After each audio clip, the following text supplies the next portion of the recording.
products and you put it on the boat and you're shipping it, and then you've created all your listings and you've done your photograph, and it lands in the United States or in the country that you're going to be doing it. It could be UK. We got a lot of people from the UK. Got a lot of people doing Amazon Mexico or Canada. Got some guys on here that I know that we're doing Amazon Japan. You know, it's once you get it in, you need to prep it for Amazon's guidelines, and Amazon has very specific guidelines that are advertised on what they need. Things like no more than 150 units per carton. Well, you know what? Shipping your products into the U.S. and packing it in a lot of smaller boxes may not make sense. It may make more sense to put a lot more products in fewer, larger boxes. But when it goes into Amazon, it has to be repackaged during their guidelines. Also, the size of the carton. You know, it can't be over 25 inches on the longest side unless it's a specialty item. How you pack the pallets, they're very specific on to do that. What kind, you know, applying the shipping labels and how you apply them, they're specific on to what that is. And the new one for January was putting the packing lists in the boxes for the product or filling out the web-based packing form. So those are all important steps. There's a lot more to it. Putting the appropriate labeling on your products, FSNKUs, which is Amazon's barcode, right? That's how they find your product in those massive warehouses and know it is yours and not somebody else's. Also choking hazards, child safety labels, warnings if the weight of the product is over 50 pounds or because it has to have like a dual lift, two-person lift or something like that on it. If you're bundling a product, it needs to be labeled so that they won't be separated, and it needs to be clearly labeled, do not separate, this is a set, right? So those kind of things need to happen. Other things that you need to happen that can happen during whoops, and sorry about that. Other things that can happen when they're being prepped is your product can be set up for retail packages. So it could come in all in a box, loose, and end up getting packaged before it goes into Amazon. And I mentioned this in a previous webinar. I do this a lot with bundles. I don't like to. The Chinese are great at copying. They're the best copycats in the world. They will copy anything that is good that can make them some money, and then they'll copy themselves copying it. I mean, when you go there, it is the funniest thing in the world. They will make copies of copies of copies of copies from high-end, super-duper. I mean, I saw a Philippe Patek watch there that looked really close to the real $150,000 Philippe Patek that's in my closet. But it wasn't that watch. I collect them. I love watches. It was so close, it was ridiculous. But then you also see one that's complete junk, too, and you can easily tell it's fake. They copy of copies. Well, they will also copy you, and they're really quickly getting smart on how to copy us on Amazon. Matter of fact, I wouldn't be surprised if some people are here on Amazon right now, maybe on some of these webinars that they're trying to learn and figure out how to make it happen. So one of the things I do that works really well is I may buy products from one or more suppliers in China, and then I'll buy boxes or packaging from a different supplier, and I'll have all that shipped to my prep center, and then we'll package it all together in its bundle or in its final product, and we'll sell it. And that way, none of them know what the final product is. They know that I buy a whole bunch of let's say spatulas. I'll use that as I don't know why that came up, but that's just the first thing that popped in my head. I buy spatulas from one guy, and I buy another kitchen utensil from somebody else, and I get a box from a different company, and then I come and repackage it and brand it in my location, and then we put it together and put it up on Amazon and put it for sale. So now basically I'm not giving away my product secrets to the Chinese manufacturers or to any manufacturer. It's something I learned in IT a long time ago. You don't want to have one company do all your coding of your really, really, really super high-end, in huge demand video conferencing product, because they will steal it, recode it, and then come out and launch it against you as a competitor. So you have one of them build one thing, somebody else builds something else, a different company build another piece, and then you're the only one who knows how to put it all together. So they all know they built a piece, but they don't know what it was for, and so they don't know what the end result is until you've already launched and already have attacked the market. So that's just one kind of a thing that can happen when you do FBA prep.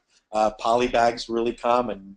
ensuring that it's the correct poly bag, 1.5 mil. It has the right stickers on it, things like that. Doing inserts, I show people how to do that. That's part of one of the things we do in our mastermind. When we mastermind every week, Tuesday evening, we mastermind. We talk about packaging, inserts, different types of stickers, or we can create labels that can be applied to boxes or other types of packaging that are, 4-color process printed, really good looking labels that just stick on. It's real quick and real easy, and you can take a plain white box that you buy from a retail package from a Chinese supplier and create a custom branded retail package with a sticker. It's quick and easy, right? What do we call it? I call it the poor man's private label. And when I launch my products initially, I like to use that as the method, and then I increase it and optimize it and improve my packaging later on. Things like hangers, and if you've ever been to the store and you saw that cardboard thing with the poly bag and the peanuts hanging on a pegboard at the little convenience store, that's a hanger. That piece of cardboard with the hole in it, that's a hanger. That's a very viable and quick and easy way to distinguish your product and make a poly bag look like a retail package. People are used to that, and it's not too cheesy. Boxes, just getting simple boxes, plain white boxes, and applying a sticker can make it happen. And just that you can do things on whatever your budget is and add better retail package as you've already proven the product, the market, and you're starting to make some money. Because if you waste time and effort and money making the product perfect before you launch it, and then you launch it and it's not any good and it doesn't hit as well and it doesn't make you as much money as you had hoped, then you've wasted a lot of time and effort. Today's business, it's launch fast and improve quickly, and people are used to that. So it's kind of that's it. And something I like to tell people is work on what makes you money, not what costs you money. And the reason is because you can be busy in your work, and I did this in the beginning. Remember, we talked about being in my house and my wife kicking me out? I was packaging everything. I was testing everything. I was taking all the photographs. I was doing it all, right? I was working so hard, but I wasn't making any money. Not really. I mean, if I look at where I am today through using standard operating procedures and processes and standardization to scale and build a business, and where I was then, I wasn't making any money then. I mean, I think my first year on Amazon, I brought in $40,000, and that's good, but that was it. That was like total sales, 40 grand. So I wasn't making any money, not at all. It was part-time. I had a really good job in corporate America. I worked at the phone company. I was helping them develop voice over IP and video over IP, and they paid me $280,000 my first year to do that. So I got paid very well to be in technology, but the IT, the money I was making online at that particular point in time was like motorcycle money. But what I've learned over time, what I've learned throughout my business career, is that you need to be able to scale.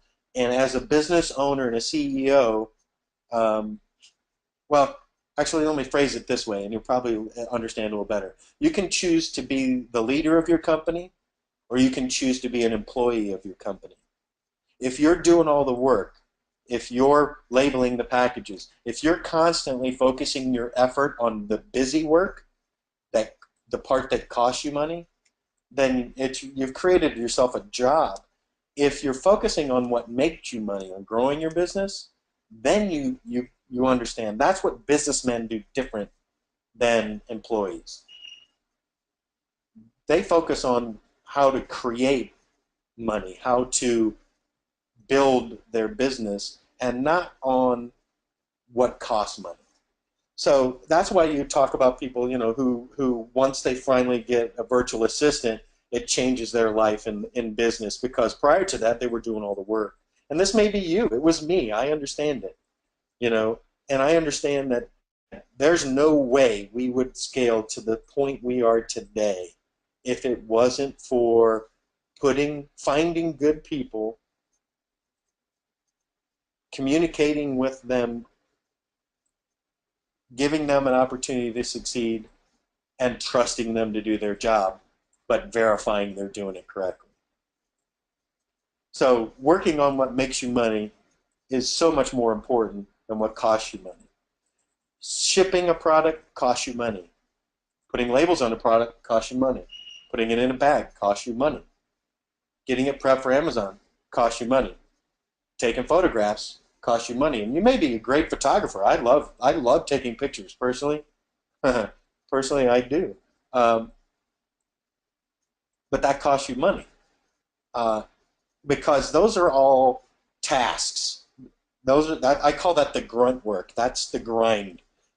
That's grinding it. That's the grunt work and the things that are just tasks. And if you're doing that, you're focusing on those tasks, you're actually costing yourself more money. Because what you probably want to do, what I found that works so much better for me, and I know way too many businessmen that will agree with me, if I focus on building GDW, then what I see, the amount of growth that I see is substantially more than if I try to do all the work myself, or I focus on the grunt style work, and I'm guilty of that, guys. I'm gonna put myself out there and say I am so guilty of being in there, because for a long time as a manager, I prided myself on being general patent. I had the general patent style management.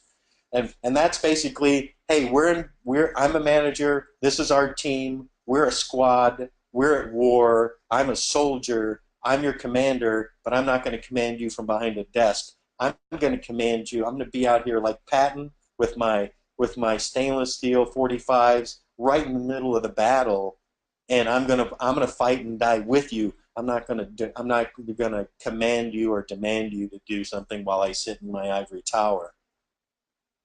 So that was my management style for a long time, and it worked really good. It endears you to your people. Trust me, it was great. I love that, but it was very bad for building a business.